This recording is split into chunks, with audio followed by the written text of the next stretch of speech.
Assalamu alaikum warahmatullahi wabarakatuh, everyone. So recently, I watched a video by Apostate Prophet where he basically claimed that his life is in danger. They wish the same upon me. Help me! Help me! He also talks about the recent death of Quran burner, Salwan Momika, I believe his name is. So let's see what he says and then I'll make my response, inshallah. Hi everyone, this is the Apostate Prophet. We're going through some tough times right now. That there is a reality, as uncomfortable as it is, which is the reality of the sick and messed up world that we live in, where vile individuals go around and do horrible things to other people because of their barbaric beliefs. Our dear friend Salwan Momika was just murdered by a bunch of cowards, parasites. In a healthier world, you would have everyone condemning this. So Salwan Momika was basically a Swedish immigrant. He immigrated from Iraq to Sweden. He was an atheist who used to be a Christian. Recently, he has come to the headlines because he started burning the Quran. Basically what happened is that recently during a TikTok live, he got shot. A lot of these kind of like liberals and like ex-Muslims, they're like, oh my god, you know, the Quran burner is dead, Quran burner is dead. What's funny is that a lot of these people, what they're not talking about is who this Salwan Momika actually was. You see, what's funny is that this Salwan Momika was actually a terrorist. What? Like, I'm not joking. He was literally a terrorist. When he lived in Iraq, right, he used to be part of an organization called the PMF. So in case you guys don't know, PMS for short, it actually stands for Popular Mobilization Force. It's the Iranian-backed umbrella militia group, right? It has many branches. It doesn't answer to any government. It basically answers to the supreme leader of Iran. And they have been accused of countless war crimes and atrocities, especially against Sunni Muslims. So Momika specifically was part of a branch of PMF. It was known as Kataib Ruh Allah Isa ibn Maryam. It's a group which is the Christian branch of this group.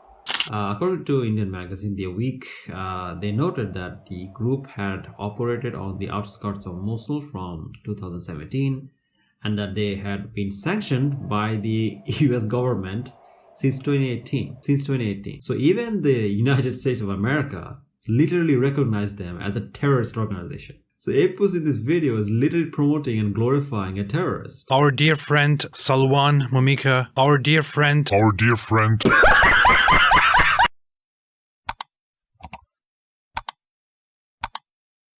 Now the thing is that Apus then here he says that, oh, you know, this was done for religious reasons, guys. Where vile individuals go around and do horrible things to other people because of their barbaric beliefs. Again, this is a lie because there's nothing in Islam that says that you can do extrajudicial killings. It's completely haram. Because the thing is that when you have a treaty with another country, it's known as abode of peace. And under no circumstances are you allowed to break that peace. أيها الشباب المسلم أدعوكم إلى احترام الآخرين الذين لهم حق الاحترام ممن بينكم وبينهم عهد فإن البلاد التي أنتم فيها بينكم وبينهم عهد ولولا ذلك لقتلوكم أو أخرجوكم فاحفظوا هذا العهد ولا تغدروا فيه فإن الغدر من آيات المنافقين وليس من سبيل المؤمنين. In healthier societies, people would be afraid or ashamed to cheer on the killings of such people, to celebrate it. Even if they happen to have those messed up thoughts, at least they would condemn it, reject it. I have only encountered one Muslim person so far who has actually condemned the murder of Salwan Momika. The best thing I have seen from some Muslims, very few, is that they are not for killing people like that. The majority of them celebrate it, they like it, they love it, they find it funny, they find it hilarious, they cheer for it, and they wish the same upon others. I love how he's like, oh, you know, look at these Muslims. You know, look at these Muslims. They're cheering on the death of this terrorist. You know, look at this. Why don't you feel bad for this terrorist? I mean, like, you know what's funny is that a few years ago, I think it happened in last year, when the Gaza genocide was happening, right? There was a tweet by a Palestinian woman where she basically showed the picture of what happened to her home after the Israelis bombed it, right? And he was then mocking this woman, right? This victim of war crime. He was mocking her and saying that in a tweet, he said that play stupid games and win stupid prizes, right? So basically, he's mocking the fact that she lost her home, right? So it's okay for him to mock genuine victims of war crime, or genuine victims of genocide. But, if Muslims, they mock the death of a terrorist, then that's a bad thing. This scumbag is such a hypocrite. He literally made a song where he basically is mocking the death of Yahya Sinwar.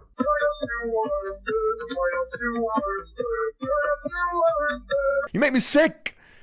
You make me sick! And then he has the galls to tell people that, look at this Muslim, they're so evil. That's not even the worst of it. See, this Iraqi terrorist, he is even accused of murder. So according to one article on Middle East Eye, Momika fled his hometown in 2012 after the local court found him guilty of causing a wrongful death during a car accident and sentenced him to 3 years of imprisonment in Badush. The guy is literally a murderer. Like, he was literally running from murder. Our dear friend Salwan, Momika. Right, and we're supposed to feel bad for this guy, this poor criminal, this poor murderer, this poor terrorist, we should feel bad for him, guys. We should feel bad. And the funny thing is that not only that, he was also accused of extortion and threatening people in Sweden.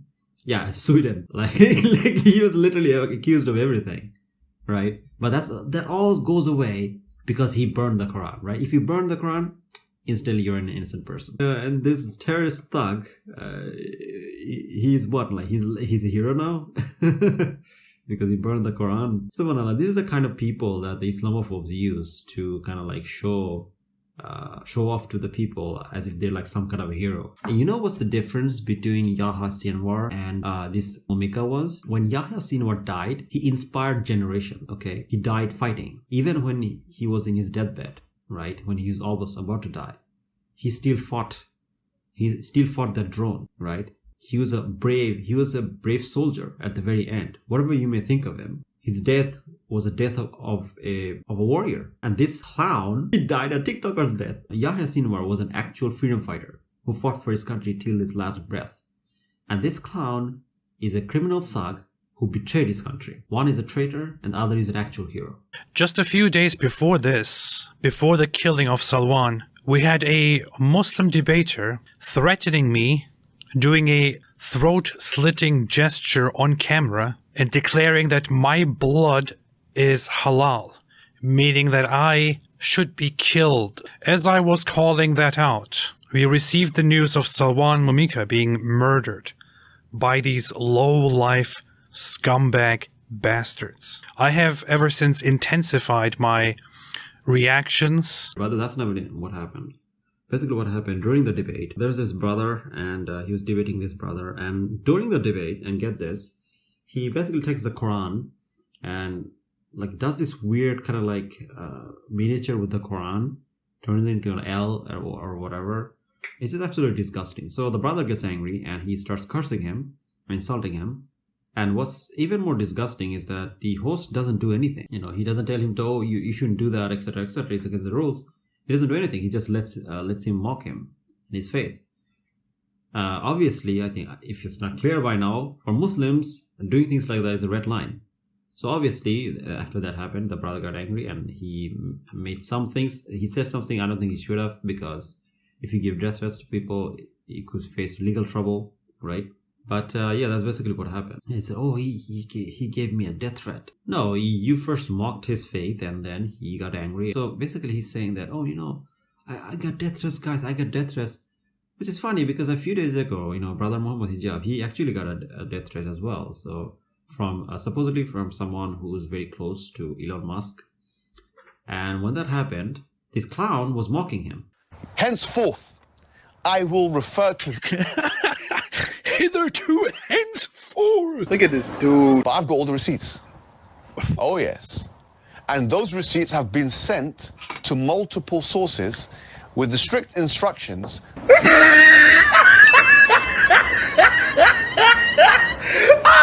And this clown expects her to feel bad for him, right?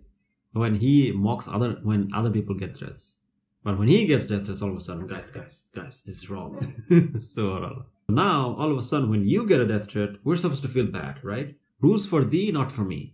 And also called on others to stand in solidarity with Salwan and to not be silenced. That said, we all have our limits. I also have limits and responsibilities. I will make one thing clear, which is that no matter what anybody does, yes, no matter at all what you bastards do, I will not stop. People like me and others, we will not stop. We don't live in a world where murderous people who follow decide what we can and cannot say, where they decide what we can and cannot believe, where they decide what we can and cannot do. You are vermin. You don't have any control over us. Look at this clown, man. He thinks that he's saying something so inspirational, like, I mean, like,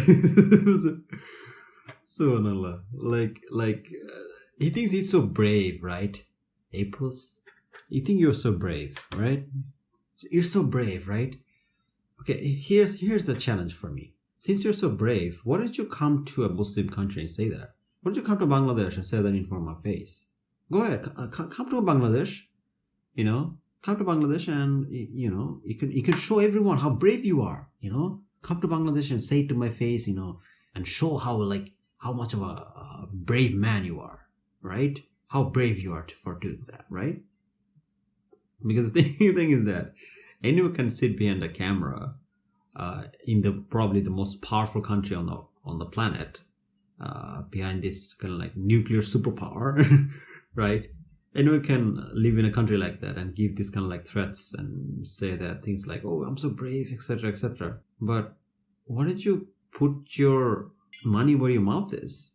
Why don't you actually go to a Muslim country and say that? Why don't you show your actual fortitude? Show us how much of a man you are. Go to a Muslim country and say that. Now, seriously, go to a Muslim country and say that. I mean, the funny thing is that both this clown and that Momika clown, they lived in Western country, probably the safest place on earth, right? Where no one's going to touch them. And here they were saying all these things, right? Go ahead and go to a Muslim country and say that. Let's see how brave you are. Go to Saudi Arabia and say that, oh, your prophet is this and that, etc., right? Do that. Let's see how brave you are. Seriously, I dare you. Let's see how brave you are. I must call upon those who support me, who stand with me, who support us, who stand with us, to help me right now, in this moment, deal with threats and deal with safety. Not for my sake. I don't care, honestly. If I die in the end, this won't be a win for Islam. This will be another, and will only intensify the attacks and only intensify the disgust that people have with Islam, will only prove me right, will only strengthen my message, and will only make sure that others that I am connected with or am not connected with will go even harder against this murderous death cult that wants me dead, that killed a hero, Salwan Momika, whose courage is greater than this entire community of so-called believers. Oh yes, he was such a hero. Apos, he was such a hero. He ran from his country, turned his back on the community that raised him, right? Such a hero. I love how Apos is like, guys, my life is so much in danger, behind this, behind one of the most powerful military on the planet with nuclear powers. I'm so much in danger, guys, in this country. Give me money now. Please give me money. Here comes the money. Here we go. Money talk. Here comes the money. So I can feel safe. I need money. Give me money. I need money to feel safe, guys. Go to Patreon and donate $30,000 so I can feel safe. Crook! Wallah, you're a crook. You are a fraudster. What a charlatan, man. What a charlatan. You are a charlatan. You are a fraud. You're frauding this people. And you know this. You know your life is in no danger. You're a fraud. And everyone can see that. Like you're a fraud. You wouldn't know bravery if it looked at you in the face. You wouldn't know what a hero is if it looked at you in the face. You know who a hero is? That woman you mocked, the Palestinian woman who lost her home? She is a hero. Because despite all this bombing dropping on her house and all these people, family members she lost, she still had the guts to stay on her own land. That's a hero. That's what brave people looks like. And this clown, Momika, who ran from his own country, betrayed his own people, that's not brave. That's not a hero. It's a coward. You're a coward, so is he. Thank you guys for watching. Like the video, don't forget to like, share, subscribe, and become a Patreon or a YouTube member if you want to support me. See you guys next time. Jazakallah khair. Assalamu alaikum.